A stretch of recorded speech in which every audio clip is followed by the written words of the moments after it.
గమనించండి, కష్టాలు ఎక్కువ వచ్చినప్పుడే భక్తి ఎక్కువైపోద్ది. అదొకల ఎన్ని పువ్వులు, ఎన్ని పూజలు, ఎన్ని నోములు, ఎన్ని వ్రతాలు, మాట మాటికి మొక్కేస్తాం. ఎందుకు మొక్కుతున్నాము అంటే మన అజ్ఞానం.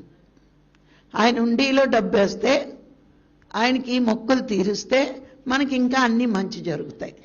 ఎంత అజ్ఞానమో చూడండి. ఈ డబ్బు ఆయనదే, ఈ పువ్వులు ఆయనవే, మన శరీరమే ఆయనది. పంచభూతాల నుంచి తెచ్చుకున్నాం కదా శరీరాన్ని. మరి పంచభూతాలని సృష్టించిన వాడెవడు?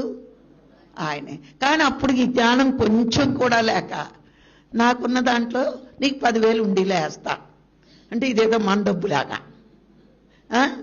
నీకు 1000 పూలు పూజ చేయిస్తా, 1,00,000 తులసి చేయిస్తా, 1,00,000 తమలపాకులు ఇస్తా, అన్నీ ఇస్తా మన బాబు సొమ్ము తెచ్చినట్టు. ఎన్ని ఇస్తానన్నామో చూడండి. లేకపోతే నీకే ప్రసాదం వండుతా, అన్నీ మనమే చేస్తున్నట్టు. ఆయన నవ్వుకుని పిచ్చి ఎక్కువైపోయి పత్రికని పంపాడు మన మధ్యకి. ఇలా పిచ్చి తాగలే, ఇస్తా అని మొక్కేసుకున్నాం. మొక్కుకుంటూ ఆ మొక్కులు తీర్చేసి మళ్ళా ఊరుకుంటామా? పక్కింటోడికి ఎదురింటోడికి చెప్తాం, ఈ పూజ చేసాం, ఆ నో చేసాం, ఇచ్చేసాం.